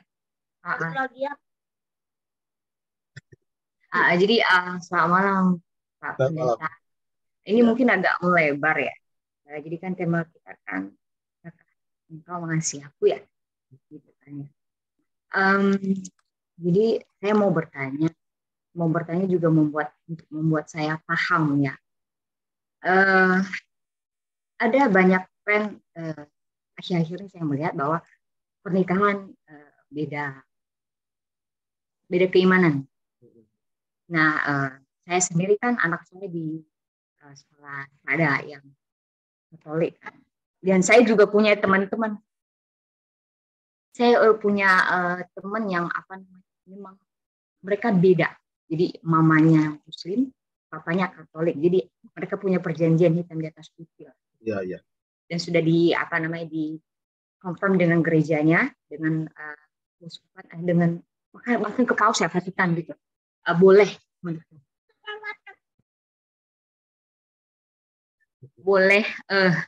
menikah beda seperti itu. Nah, ada juga yang sebaliknya, ada yang Muslim, ada yang. Nah, itu yang karena saya maklum itu. Maksudnya maklum ya, mungkin mereka punya ini sendiri, regulasi sendiri. Saya menanyakan apa dasar kita sebagai gereja, apakah itu memang wujud kita mengasihi Tuhan kah dengan memberi izin menikah dengan perbedaan keyakinan, dengan ya tentunya pasti akan ada akibatnya nanti ya Pak, yang kan pasti akan ada akibat yang akan dihadapi ke depan produknya putra dan segala macam. Jadi apa yang mendasari gereja kita khususnya ya Pak, saya nggak nanya gereja lain karena di GKI itu merestui hal yang seperti itu, dan apakah maksudnya itu sebagai wujud kita mengasihi Tuhan atau gimana gitu. Itu saja sih Pak. Terima kasih. Rasanya ini sih perlu sesi sendiri nih ya, soal perkawinan ini ya. Jadi itu mah tugasnya pendeta jemaat lah menjelaskan ya. Nanti kalau semua saya jelasin, nanti pendeta jemaatnya tugasnya ngapain? Nggak apa-apa sih. Gini, jadi pernikahan itu di GKI, saya nggak tahu di GKI Kota Wisata sudah pernah melayankan belum ya, pernikahan oikumenis dengan Katolik, lalu pernikahan bahkan beda agama dengan umat Buddhis, Konghucu, Islam. Saya pernah melayankannya itu. Di Kota Wisata pernah atau belum? Kalau iya kan mungkin ada reaksi ya. Tapi disitulah tugas majelis jemaat menjelaskan. Tata gereja kita memang memberi ruang untuk itu, tetapi memberi ruangnya juga bukan membuka selebar-lebarnya semudah-mudahnya. Ya, tetap ada banyak aturan yang perlu dijalani dan pastoral pengembalaan yang mesti sangat kuat. Ya. Tentang perbedaan pernikahan beda agama. Saya senang tadi Bu Chani menyebutnya pernikahan beda agama, bukan perkawinan campur. Kalau kawin mau mesti campur di mana-mana juga ya, saudara ya. Nggak mungkin kawin nggak campur ya. Pernikahan beda agama itu memang kalau di tata gereja, tata laksana kita dimungkinkan, tetapi dengan tahapan-tahapan pengembalaan yang tidak mudah. Ya. Dasarnya apa? Dasarnya memang ya ini pilihan teologis ya. Ada teologi yang sangat kencang mengatakan kan tidak mungkin Pak, yang gelap itu bersatu dengan yang terang. Ya ada ayatnya yang ngomong gitu. Tetapi juga ada ayat lain yang mengatakan siapa tahu engkau yang kudus itu ikut menguduskan yang tidak kenal Tuhan itu. Dan ada banyak pengalaman, kami misalnya di GKI Citra 1 mengalami sendiri ya, dari pernikahan yang berbeda agama itu, kemudian ada banyak kesaksian hidup yang bisa bisa dipelajari. Ada yang kemudian tetap bertahan sampai sekarang ya dengan masing-masing agamanya. Tetapi lebih banyak yang kemudian ikut sebenarnya. Ikut bahkan ini ajaibnya. Ya. Yang tadinya Muslim malah itu pelayanannya jadi lebih dalam. Ya. Lalu kemudian malah jadi penatua yang lebih lama daripada suaminya yang sejak lahir sudah Kristen. Jadi kadang-kadang nih ada cara-cara Tuhan yang melampaui akal kita. Jadi kalau dari awal kita sudah bilang tidak, berarti akan pernah ada tidaknya dengan masa bodoh pokoknya tidak bisa gitu ya. Berarti kami di GKI kita pernah kehilangan pengalaman berharga itu. Sebaliknya karena diberi ruang, tapi tentu dengan pengembalaan yang sangat-sangat ketat. Lalu juga dengan pagar-pagar yang sangat kuat, gitu ya. Termasuk perjanjian tadi kalau Ibu Chani bilang ya, ada tanda tangan di atas, ada surat loh, ya bahwa tidak menghalangi pasangannya yang Kristen untuk menjalankan ibadahnya. Yang kedua, anak-anaknya akan dididik secara Kristiani. Itu jelas loh, ada tuh. Jadi itu tuh ada, itu pagar kita. Tata gereja kan memang dibuat untuk supaya anggota jemaat kita juga ada dalam perlindungan, ada dalam pengembalaan yang kuat. Itu yang kita siapkan.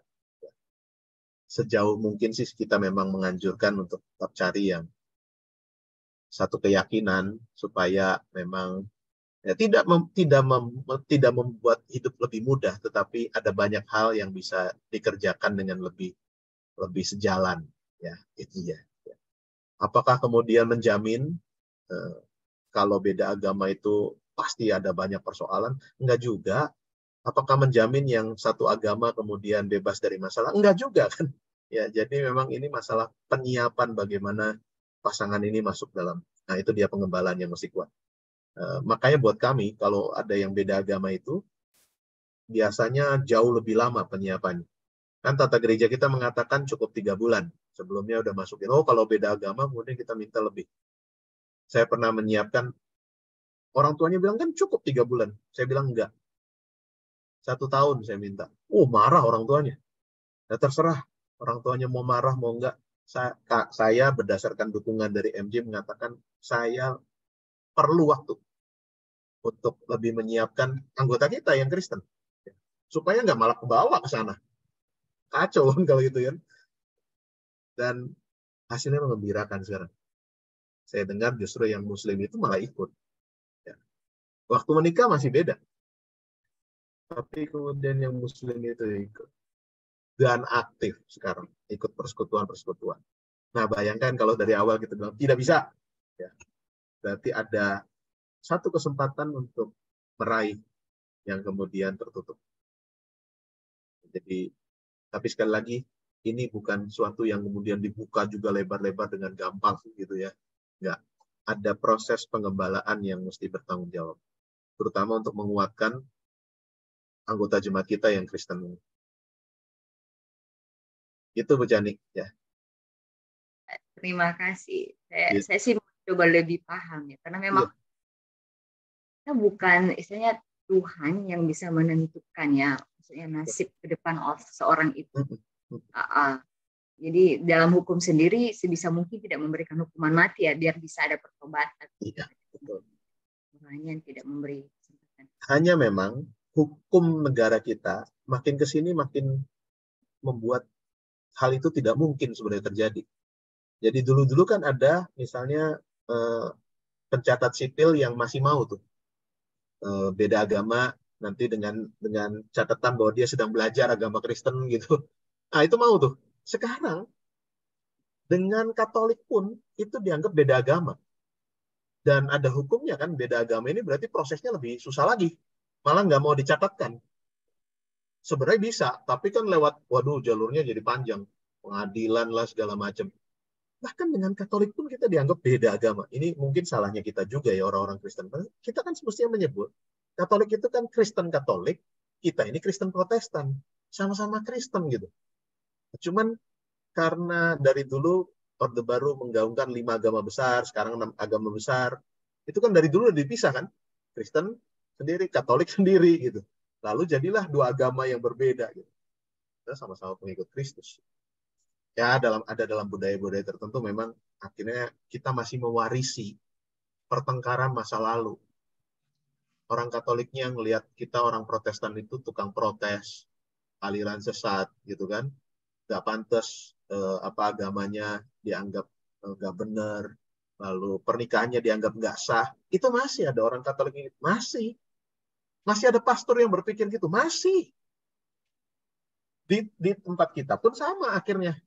Karena dimusuhi oleh orang Katolik, kalau kita bilang itu juga sesat. Masa orang mau bebas dari dosa cukup beli surat? Gitu. Itu kan zaman Luther ya dulu ya, Martin Luther gitu. Gak bener itu agama seperti itu. Oh, kita buang lalu semua tradisi-tradisi, simbol-simbol kita buang. Lalu kita anggap itu gereja yang gak benar, Katolik. Akhirnya kemudian sama kerasnya kan. Yang sana keras pada kita, tidak dianggap pernikahan di Protestan itu. Lalu kita juga kemudian bilang, kalau gitu kami juga nggak mau menikah secara ekumenis dengan Katolik. Ibu bapak lagi, ibu-ibu. Ini dia, makanya mesti ada bapak-bapaknya sih ya, gitu ya, ibu-ibu. Pernikahan yang diakui oleh Katolik di Indonesia, seingat saya cuma 2, GKI dan GKJ, Gereja Kristen Jawa. Itu diterima pernikahannya oleh Katolik. Jadi kalaupun memang ekumenis, itu dianggap sah oleh Katolik kalau dilakukan di GKI. Nah ini mungkin belum banyak nih yang tahu nih. Ya. Pastor-pastor tertentu juga nggak mau tahu. Saya pernah rame itu kami ketika mau melayani pernikahan dengan umat Katolik. Yang laki-lakinya Katolik, yang perempuannya anggota Citra. Yang laki-lakinya ini ponakan dari seorang pastor lagi di Katoliknya. Jadi Katoliknya kental banget. Romo parokinya tidak mau sama sekali melayankan pernikahan bareng gitu. Gak mau, karena dianggapnya nggak sah di GKI. Jadi pasangan ini kemudian naik banding. Bisa naik banding, bisa ke Keuskupan Agung Jakarta yang di katedral. Mereka datang ke sana. Lalu ketika ditemui oleh pastor yang memang romo yang berkaitan dengan pernikahan dengan beda agama itu, ditanya, kamu mau nikahnya di mana? Di GKI. Sah kalau di GKI, pulang kamu boleh. Bilang sama romo pastor parokimu itu boleh, itu sah. Nah itu makin menegaskan bahwa memang yang diterima itu di GKI dan GKJ sehingga saya 2 sinode besar ini ya yang pernikahannya. Kalau saya nggak tahu kalau sinode lain. Jadi, nah cuman menarik ya tadi hukum negara kita justru mempersulit itu. Bisa jadi memang karena ada banyak kesulitan sih terjadi ya kalau beda itu ya. Tapi kalau Kristen dengan Katolik, mestinya sih ada hal-hal yang bisa kita bicarakan lebih intens dan ya ada hal-hal perbedaan di sana sini betul, tapi di situ juga kita bisa saling memperkaya dan saling mengoreksi sebenarnya satu dengan yang lain. Beruntung saya ketemu juga dengan romo yang lain yang jauh lebih moderat. Ini pernikahan yang lain lagi nih. Jadi di Citra itu kami cukup sering menikahkan anggota jemaat dengan yang Katolik. Dan romo yang kedua yang saya ceritakan sangat moderat. Bahkan sampai dia bilang, Pak Pendeta mau duduk di kursi imam dengan saya, itu di gereja Katolik loh. Padahal itu kan kursi yang sangat khusus. Ya. Silahkan Pak Pendeta yang khotbah, kasih berkat, saya tinggal ikut. Waduh, luar biasa itu. Beda banget. Nah ini kembali lagi sebenarnya pada pimpinan gerejanya. Untuk memaknai tubuh Kristus seperti apa. Begitu, Bu Chani, jadi melebar juga jawaban saya ini kemana-mana. Itu cerita pengalaman dan ya. Terima kasih Pak. Baik. Tapi sekali lagi ini nggak boleh dijadikan aturan umum ya. Kalau gitu semua bisa dengan sama melakukan. Enggak, itu tiap pasangan tadi juga kami mempersiapkannya beda-beda. Sangat khas. Pastornya juga beda, maka aturan-aturan yang kami siapkan juga jadi sangat beda. Gitu. Oke, baik. Terima kasih Pak Dhani atas pembahasan firman Tuhan yang sudah dibagikan kepada kami. Berharap bulan mendatang teman-teman, rekan-rekan bisa ikut lagi, bahkan mungkin lebih banyak lagi yang hadir. Baik, kita akan akhiri persekutuan kita pada malam hari ini, Tuhan sudah lebih dahulu menunjukkan kasih-Nya bagi kita. Bagaimana kita menunjukkan kasih kita kepadanya? Dengan menjalankan tugas dan tanggung jawab kita, bagian kita dengan sebaik-baiknya. Kita sebagai ibu rumah tangga secara full maupun sebagai ibu bekerja, bagaimana kita merawat keluarga yang sudah dipercayakan Tuhan pada kita. Menanamkan nilai kebaikan dalam keluarga yang kiranya terus dapat diteruskan oleh anak kita kepada generasi selanjutnya. Kita tunjukkan kasih kepada Tuhan melalui kasih kepada sesama.